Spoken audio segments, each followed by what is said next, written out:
நிச்சயமாக வந்து பார்த்திங்க அப்படின்னா வந்து பாண்டியன் ஸ்டோர் சீரியலில் நிறைய விஷயங்கள் நல்லாவே நடந்துகிட்டு இருக்கு, நல்லாவே போயிட்டு இருக்காங்கிற சமயத்தில் ஒரு பாராட்டுறதுக்குரிய விஷயம் நிறைய கதைகள் இருக்குது இந்த கதையிலங்கிறது தான். ஸோ ஒரு பக்கம் குமரவேல் அரசியலை பேச ட்ரை பண்ணுறாரு, தங்கமயில இப்போ சிக்குவாங்கன்னு பார்க்குறோம். சுகன்யாவுடைய பாஸ்ட் என்ன, சுகன்யா இப்போ ப்ரெசென்ட்டாக இருக்கிறது என்ன அப்படிங்கிறது ஒரு பக்கம். இன்னொரு பக்கம் அந்த கதிருடைய பிஸ்னஸ், இவங்களுடைய போலீஸ் வேலை, ராஜியோட போலீஸ் வேலை அப்படின்னு சொல்லிட்டு பல விஷயங்கள் இப்போ போயிட்டு இருக்கு. ஸோ இப்போ எல்லாத்துக்கும் இந்த செந்திலோட வேலைக்கே முதல்ல உத்தரவாதம் இருக்கா இல்லையா அப்படிங்கிறது அப்படின்னு பல விஷயங்கள் இருக்கும்போது இப்போ இந்த கதிர் ராஜி மேட்டரில் என்ன நடக்கலாம்ங்கிறதுக்கான ஒரு கற்பனை தான் இது, ஒரு ப்ரெடிக்ஷன். மோஸ்ட்லி உண்மையாக இருக்கிறதுக்கு தான் வாய்ப்புகளும் ஜாஸ்தியாக இருக்கும். ஸோ முதல்ல எடுத்தோன்னு வந்து பார்த்திங்க அப்படின்னா வந்து இப்போ நாளைக்கு கதிர் ஒத்துக்கல, பாண்டியனும் ஒத்துக்கல, ராஜி நான் தயவு செஞ்சு என்னை போய் விடுங்க, நான் போய் சென்னைக்கு போயிட்டு அந்த பணத்தோடு வரேன் அப்படிங்கிறாங்க. ஏன்னா அவங்களுக்கு வந்து இப்போ அவங்களுக்கு திருப்பி இருக்கக்கூடிய விஷயம் என்ன அப்படின்னா, எனக்காக கதிர் நிறைய செஞ்சுருக்காரு, கதிர்க்காக நம்ம எதுவுமே செய்யலை, கதிருக்கு நம்ம ஏதாவது பெருசாக பண்ணணும் அப்படின்னு நினைக்கிறாங்க. அப்படி கொண்டு போய் நகையை வைக்கும் பொழுது தான் மாட்டி கடைசியில் 2 வீட்டுக்கும் உண்மைகளை தெரிய வந்துச்சுங்கிறது ஒரு பக்கம். ஸோ அவங்க திருப்பி அந்த ஆங்கிள்லேயே அதை யோசிச்சுட்டு இருக்கிறதுனால அவங்க இதை விடாப்பிடியாக பிடிவாதமாக நான் கிளம்பி போகிறேன் அப்படின்னு சொல்ல, இதை பற்றியே தான் நீ கேட்க போகிற, நீ போய் தான் ஆகணும் அப்படின்னா என் பெர்மிஷன் இல்லாமல் என்னுடைய சம்மதம் இல்லாமல் நீ போகிறதா இருந்தால் ஓகேப்பா அப்படின்னு வந்து பாண்டியன் சொல்ல, சரி பரவாயில்ல மாமா, நான் உங்கள் சம்மதம் இல்லாமலே போய்க்கிறேன், ஆனால் போயிட்டு ஜெயிச்சுட்டு வரேன் அப்படின்னு வந்து பெட்டியை தூக்கிட்டு கிளம்பிடுறாங்க. குடும்பமே ஷாக்காகி நிற்க தைரியமாக வந்து நான் கிளம்பி போகிறேன் அப்படின்னு கிளம்பி போகிறாங்க.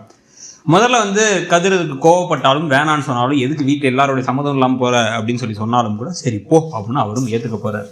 இவங்க வந்து ஆனால் கிளம்பி தனியாக அங்கே போக அந்த இடத்த கண்டுபிடிச்சி உள்ளெல்லாம் போனதுக்கப்புறம் தான் அவங்களுக்கு ஒரு பெரிய ஷாக்கே காத்துக்கிட்டு இருக்கு. என்னென்னு வந்து பார்த்திங்கன்னா, அங்கே இருக்கிறது யாரும் வந்து அவ்வளோ நல்லவங்களாகவும் தெரியல.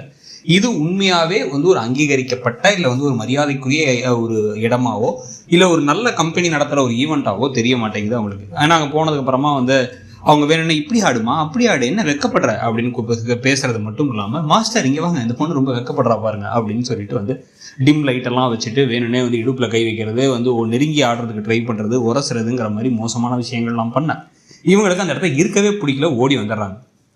ஆனால் இப்போ வந்துட்டோம், வீட்டில் அவ்வளோ தூரம் பேசிட்டு வந்துட்டோம், இதை தப்புன்னு சொல்லி தெரிஞ்சு அப்படின்னா வந்து அங்கே அத்தனை பேர் சொன்னதும் சரின்னு ஆகிடும்.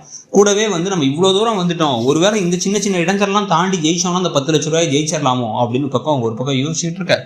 கரெக்டாக தன்னோட மனைவிக்கு ஏதோ பிரச்சனை இருக்குது போலையே அப்படிங்கிற மாதிரி காதல் வந்து அங்கே தூரத்தில் இருக்கவருக்கு தெரிஞ்சு அவர் குன்னக்குடியில் இருக்கப்ப கதிர் கால் பண்ணி, என்னப்பாச்சு, என்ன இவங்க எல்லாம் ஓகேவா அப்படின்னு கேட்டால் இவங்க வந்து இல்லை எல்லாம் ஓகே தான், எனக்கு ஒன்றும் பிரச்சனை இல்லை, நல்லா தான் போயிட்டுருக்கு, நான் தான் அடுத்தடுத்த ரவுண்டு வந்துடும், இப்போ என்ன ஒரு 4 ரவுண்டு தான் இருக்குது அப்படிங்கிற மாதிரி பேச அவங்க பேசுகிற டோனே சரியில்லையே அப்படின்னு அவர் அங்கேருந்து இங்கே கிளம்பி வரும்பொழுது வந்து ஒரு வேளை 2 விதமாகவும் போகலாம். ஒன்று வந்து பார்த்திங்க அப்படின்னா, அவர் இங்கே அவனுங்க நடந்துக்கிறது சரியில்லை, தப்பாக நடந்துக்க பார்க்குறாங்க, அந்த ஜட்ஜிலேருந்து ஆரம்பிச்சாங்க இருக்கவங்கலாம் அப்படிங்கிறத இவர் பார்த்து பலார் 4 பேர்த்தையும் அடித்து சண்டை போட்டு மொத்தமாக காலி பண்ணலாம். இல்லை அப்படின்னா வந்து கடைசியாக வந்து ஜோடி தேவை, ஒரு செமிஃபைனலுக்கு ஜோடி வேணும், ஜோடியாக டான்ஸ் ஆடி தான் வந்து இதில் வந்து அடுத்த கவித்ததுக்கு போக முடியுங்கும் போது அவங்க ஏதாச்சும் வந்து ஒரு நல்லா இல்லாத ஆள் இந்த சென்ஸ் ஒரு நல்ல எண்ணங்கள் இல்லாத ஒரு ஆளாக கொடுத்துற கொண்டு வந்து அவரை ராஜி கூட ஆடணும். ஏன்னா ராஜி தனியாக ஆட முடியாதுமா, பேர் கண்டிப்பாக வேணும், உனக்கு தான் பேர் இல்லைல்ல, அதனால் இந்த பையனோட ஆடு அப்படி யாரையாவது கூப்பிட்டு வர.